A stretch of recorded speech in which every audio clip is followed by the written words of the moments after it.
கர்த்தருடைய வார்த்தைகளுக்கு நேராய் நாம் கடந்து செல்வோம். परमेश्वर के वचन की ओर जाएं। 14ஆம் சங்கீதத்தின் கடைசி வார்த்தை, 14 वचन भजन संहिता का आखिरी वचन, களிப்பும் இஸ்ரவேலுக்கு மகிழ்ச்சியும் உண்டாகும். खुशी और आनंद इस्राएल का होगा।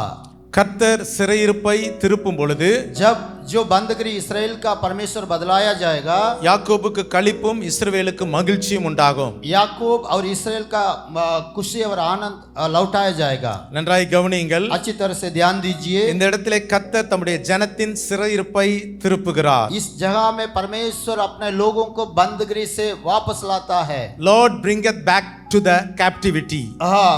फिर से परमेश्वर अपने लोगों को अपने स्थान पर लेके आता है। ஆண்டவர் தம்முடைய ஜனத்தின் சிறையிருப்பை திருப்புகிறார்.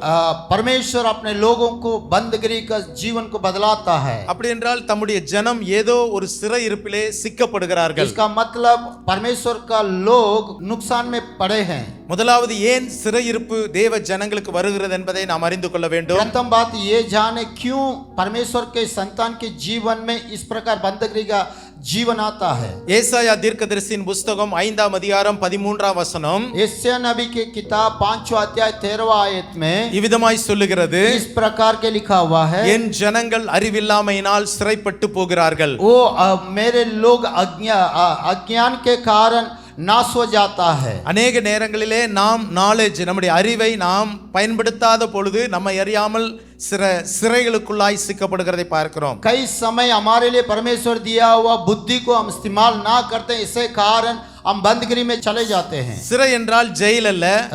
बंदगिरी का मतलब जेल नहीं है। சிறை என்பது ஏதோ ஒரு காரியத்திலே நாம் அடைப்பட்டு கிடப்பது.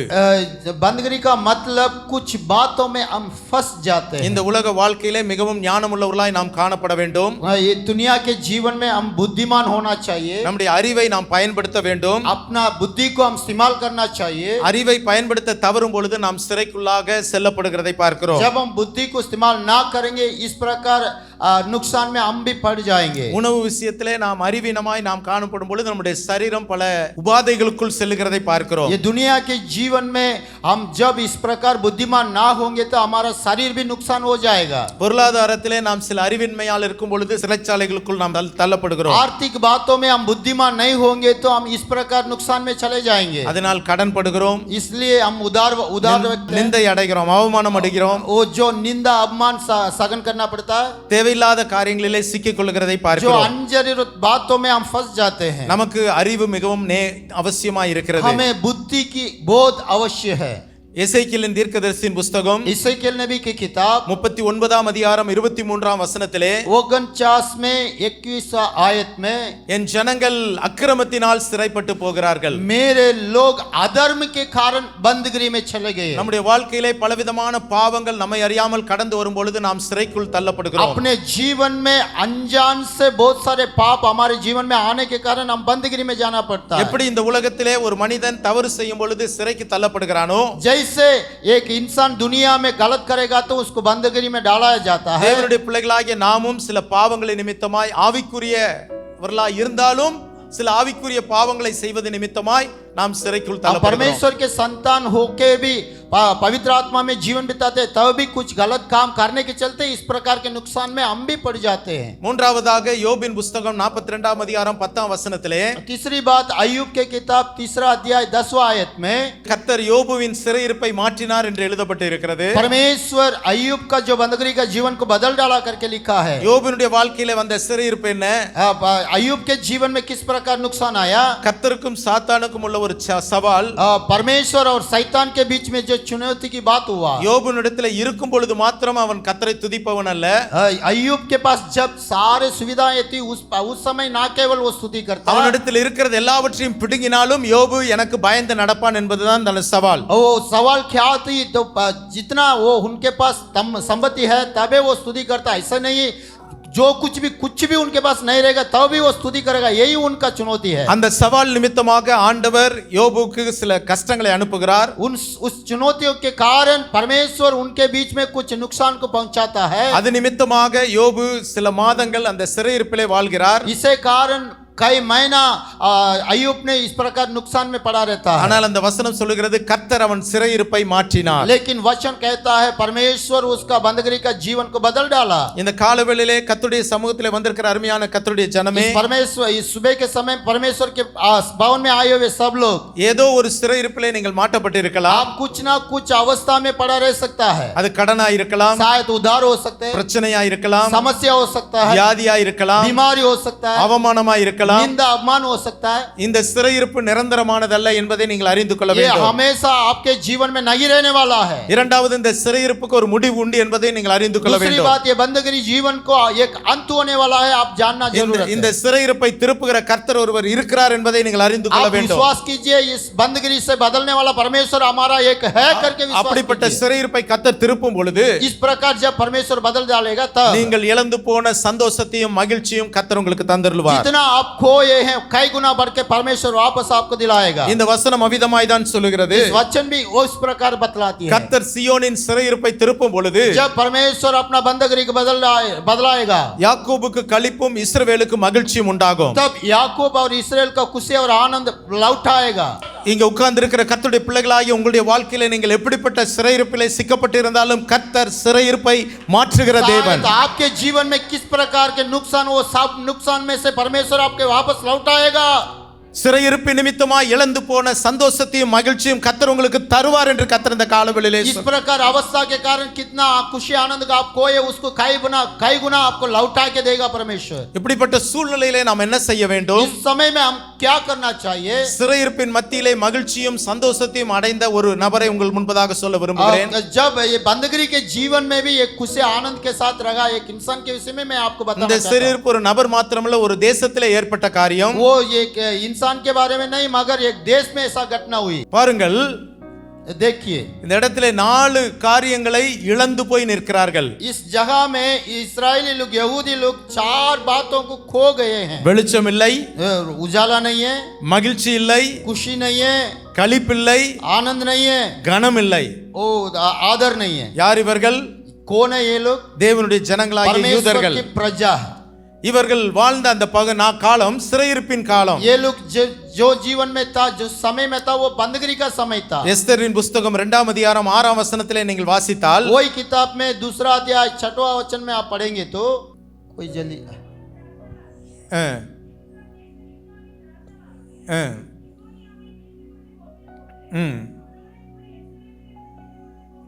பாருங்கள், ஒரு ராஜாவின் மூலமாய் சிறையிருப்பிலே பிடித்து கொண்டு போகப்பட்ட காலத்தில் தான் இந்த சம்பவம் நடந்திருக்கிறது.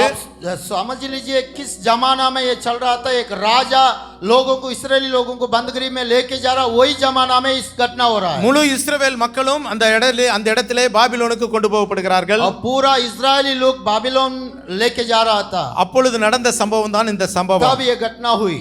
அப்ப சிறையிருப்பின் காலம், इसका मतलब वो बंदगी का समय। அந்த சிறையிருப்பிலே கர்த்தர் ஒரு மகளை தெரிந்தெடுத்தார். उस बंदगी का वो समय में परमेश्वर एक लड़की की चुना। அவள் பெயர் எஸ்தர். उनका नाम एस्तर। எஸ்தரை குறித்து நாம் பார்க்கும் பொழுது, ये एस्तर के बारे में हम जब देखेंगे, எஸ்தர் 2ஆம் அதிகாரம் 7ஆம் வசனம், 2 अध्याय 7वां आयत, அவள் தாயும் தகப்பனும் இல்லாத ஒரு அனாதை பெண். वो एक माँ बाप नहीं करके एक बच्ची थी। वो ஒரு அனாதை பெண், वो एक अनाथ थी। தன் அண்ணன் மூலமாக வளர்க்கப்படுகிறாள். अपने भाई ने उनको पालन पोषण कर रहा था। அவனுடைய அண்ணன் மொர்தெகாய் என்பவன் தன் சித்தப்பா மகளாகிய இவளை தன் குமார்த்தியாக எடுத்து வளர்க்கிறான் என்று எழுதப்பட்டிருக்கிறது. भैया जो है मर्देकाई जो है उनका छोटी पापा के बेटी जो है एस्तर, उनको लेके पालन पोषण कर रहा है। அந்த பிள்ளைக்கு அந்த மொர்தெகாய் கற்றுக் கொடுக்கிறான் என்று பார்க்கிறோம். उस बच्चे को मर्देकाई ने सिखाया करके यहाँ पर लिखा है। 2ஆம் அதிகாரம் 10ஆம் வசனத்தை வாசிக்கும் பொழுது, 2 अध्याय 10वां आयत हम देखेंगे तो அவன் கற்பித்தான், அவளுக்கு கற்பித்திருந்தான் என்று எழுதப்பட்டிருக்கிறது. उनको सिखाया गया करके लिखा हुआ है।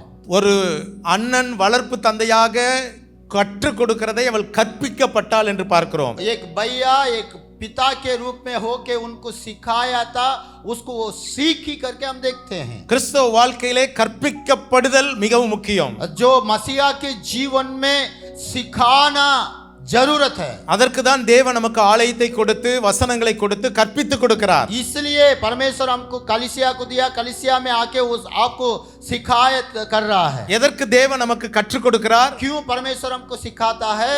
ஆண்டவர் கற்றுக் கொடுக்கும் பொழுது அதன்படி நடக்க வேண்டும். जो परमेश्वर सिखा रहा है उसमें लगातार आगे बढ़ना है। எஸ்தருடைய வாழ்க்கையை நீங்கள் பார்ப்பீர்கள் என்றால் एस्तर के जीवन में आप देखेंगे तो 2ஆம் அதிகாரம் 20ஆம் வசனத்திலே दूसरा अध्याय 20वां आयत में அவள் ஒரு நாள் அந்த தேசத்தின் ராணியாய் மாறுகிறாள். एक समय ऐसा हुआ वो देश का रानी बन गई। 20ஆம் வசனத்தில் விதமாய் சொல்லப்பட்டு இருக்கிறது. 20वां अध्याय 20वां वचन में ऐसा लिखा, எஸ்தர் மொர்தெகாய் இடத்திலே வளரும் பொழுது அவள் சொற்கேட்டு நடந்தது போல இப்பொழுதும் அவன் சொற்கேட்டு நடந்து வந்தாள். जैसे मुर्देकाई के हाथ में एस्तर रहते समय आज्ञाकारी होके रही, अभी रानी होने के बावजूद भी उनके बात सुन के आज्ञाकारी होके बढ़ रही है। எல்லாரும் நன்றாய் கவனியுங்கள். सब अच्छी तरह से ध्यान உங்களுடைய दीजिए। வாழ்க்கையில சின்ன பிள்ளையா இருக்கும் பொழுது கர்த்தர் கற்றுக் கொடுக்கிறார். जब परमेश्वर छोटे बच्चे होते समय हम सबों को सिखाते हैं। நீங்கள் படித்து பெரிதாகிறீர்கள், आप पढ़ाई लिखे करके बड़ा हो गया है, நல்ல சம்பளத்திலே வருகிறீர்கள், अच्छी तरह से तनख्वाह आपके हाथ में मिल रहा है, நல்ல குடும்பத்திலே வாழ்க்கைப்படுகிறீர்கள். वो अच्छे परिवार हो गया।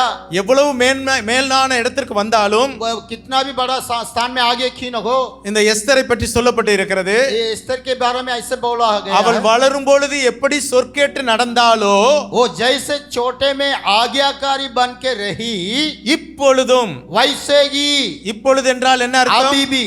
இப்பொழுது அவள் இந்த தேசத்தின் ராணி, वो अभी का मतलब वो देश का रानी बन चुकी है। தன்னை வளர்த்த தன் மொர்தெகாய் என்ற தகப்பனை அவள் அலட்சியம் பண்ணவில்லை. मतलब तन को अपने आप को जो अपने लिए जो बढ़ोतरी किया, अपना जो मुर्देकाई को वो तुच्छ नहीं जाना, இப்பொழுதும் சொற்படி நடந்தாள். वो अभी भी उनका आज्ञाकारी बन के रही। அருமையான கர்த்தருடைய பிள்ளைகளே, मेरे प्यारे परमेश्वर के இன்றைக்கு संतान, திருச்சபையிலே பார்க்கிறோம், वो इस प्रकार के हम देखते हैं, குடும்பங்களிலே பார்க்கிறோம், परिवार में देखते हैं। சின்ன வயதிலே கற்றுக் கொடுக்கிற பிள்ளைகள் கற்றுக்கொண்டு வருகிறார்கள். जब हम छोटे बच्चे रहते हैं तब हम सीखने के लिए ஒரு तैयार हैं। குறிப்பிட்ட வயது வரும்பொழுது அந்த பெற்றோர்களுக்கு கீழ்ப்படிவதில்லை. कुछ समय आने के बाद माँ बाप का आज्ञाकारी नहीं बनते हैं, ஆவிக்குரிய பெற்றோராகிய சபைக்கு கீழ்ப்படிவதில்லை. और जो आत्मिक पिता कलीसिया के लिए समर्पण नहीं करते हैं। எனக்கு யாரும் சொல்றது அவங்களுக்கு பிடிக்கல, क्योंकि वो कोई भी शिकायत करना उनके लिए ठीक नहीं लग रहा है। ஆனால் நம்முடைய வாழ்க்கையிலே மகிழ்ச்சியும் களிப்பும் உண்டாக வேண்டும் என்றால் சின்ன வயதிலே கற்றுக்கொண்டதை போல முதிர்ந்த வயதிலும் அதன்படி நடக்க வேண்டும். हमारे जीवन में खुशी और आनंद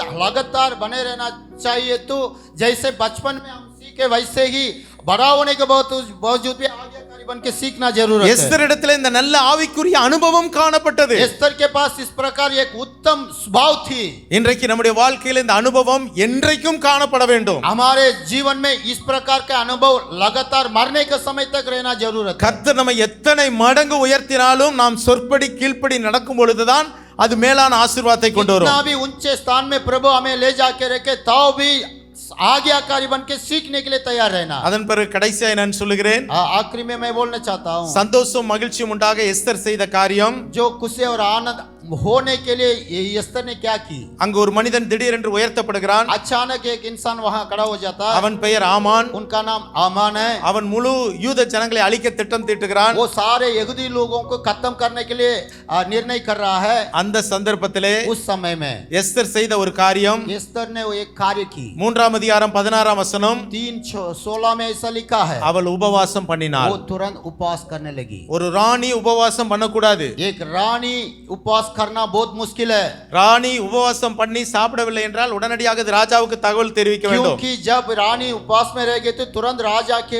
पास खबर पहुंचा जाएगा। ராஜா அதை அனுமதிக்க மாட்டார். राजा उसको परमिशन नहीं देता, ராணியுடைய வேலை எப்பொழுதும் ராஜாவை சந்தோஷப்படுத்த வேண்டும். क्योंकि राजा को हमेशा आनंद में रखना रानी का काम बनता அவள் है। துக்கத்தை காண்பிக்க கூடாது, उनका चेहरा उदास ना रहना, துக்கமா இருக்கவும் கூடாது. वो दुख से ना रहना कभी। ஆனால் சட்டத்தை மீறி அவ உபவாசம் பண்ணினாள். लेकिन नियम को तोड़ के वो उपवास की, தன் ஜனத்திற்காக ராஜாவின் இடத்துல பிரவேசித்தாள். क्योंकि अपने लोगों के लिए उपवास करके राजा के पास पहुंच गई। கர்த்தர் தகுந்த ஞானத்தை எஸ்தருக்கு கொடுத்தாள். परमेश्वर उस प्रकार के ज्ञान को एस्तर को दिया। அதனுடைய விளைவுதான் மகிழ்ச்சியும் களிப்பும் கனமும் வெளிச்சமும் உண்டானது. इसका प्रतिफल खुशी और आनंद आदर सब लोगों के लिए मिला। இன்றைக்கு நம்முடைய வாழ்க்கையிலே, உங்களுடைய வாழ்க்கையிலே எந்த சந்தோஷத்தை இழந்திருக்கிறீர்களோ, எந்த மகிழ்ச்சியை நீங்கள் இழந்திருக்கிறீர்களோ, உங்களுடைய குடும்பத்தின் வெளிச்சத்தை நீங்கள் இழந்திருக்கிறீர்களா?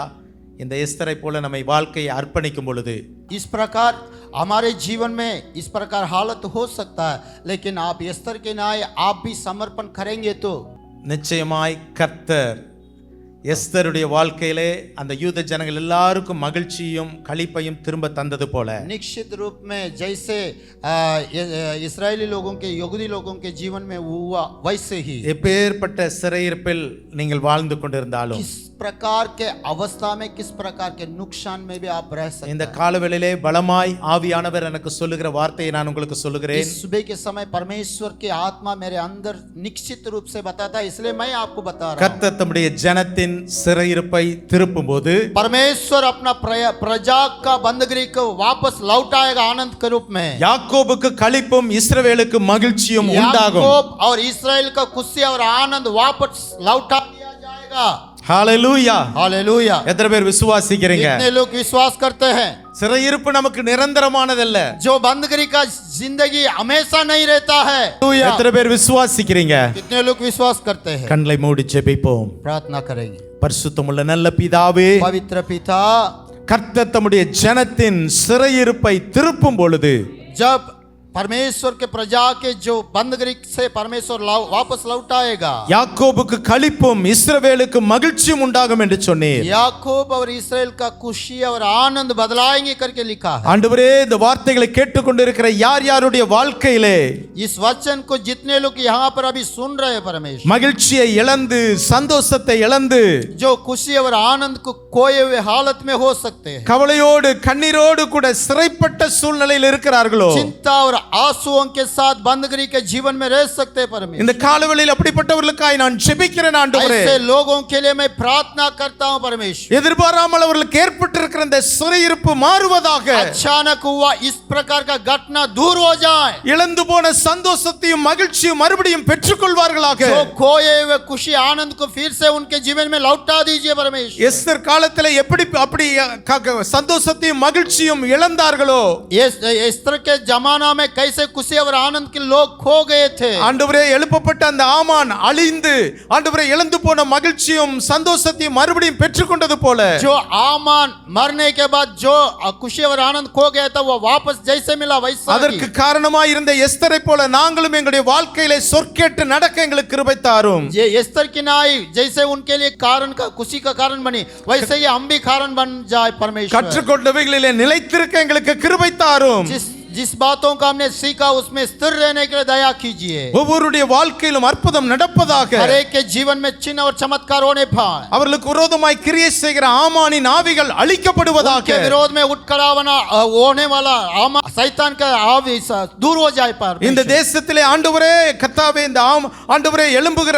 எல்லா விதமான ஆமானின் ஆவிகள் அழிக்கப்படுவதாக देश में उठ खड़ा होने वाला शैतान की आत्मा, आमान की आत्मा देश से दूर हो जाए परमेश्वर। தேசமெங்கும் தேவனுடைய பிள்ளைகளுக்கு சமாதானமும் சந்தோஷமும் மகிழ்ச்சியும் விடுதலையும் உண்டாவதாக देश भर में रहने वाला तेरे लोगों के जीवन में खुशी और आनंद और आदर सब उनके वापस लौटा दिया जाए परमेश्वर। உம்முடைய ஊழியர்கள் கெம்பீரிப்பார்களாக तेरे सेवक लोग जय जयकार करे परमेश्वर। உம்முடைய ஜனங்கள் கெம்பீரிப்பார்களாக तेरे लोग जय जयकार करे परमेश्वर। இழந்து போன சந்தோஷத்தை மறுபடியும் அவர்களுக்கு தருவீராக जो खोए गए खुशी और आनंद को वापस लौटा दिया जाए परमेश्वर। சரீரத்திலே வியாதி இருக்குமானால் அந்த வியாதியின் சிறையிருப்பை இப்பொழுது நீர் திருப்பும்படியாய் ஜெபிக்கிறேன் शायद बीमारी का बंदगी में लोग रहेंगे तो उसमें से भी तू छुड़ा दे परमेश्वर। எல்லா சிறையிருப்பும் மறைவதாக सारे बंदगी की जिंदगी दूर हो जाए। உம்முடைய கரத்தில் உம்முடைய பிள்ளைகளை ஒப்படைக்கிறேன் तेरे पवित्र हाथों में समर्पण करते हैं। சந்தோஷத்தோடு கடந்து செல்வார்களாக खुशी और आनंद के साथ वापस लौट தங்களுடைய வீடுகளிலே கால்களை வைக்கும் பொழுது ஒரு அற்புதத்தை காண்பார்களாக अपने घर में जब पैर रखेंगे एक चिन्ह और चमत्कार को देखने पाए। இயேசுவின் நாமத்தில் பிதாவே यीशु के मीठे नाम से मांगते हैं, ஆமென் आमीन। ஹalleluya हालेलुया।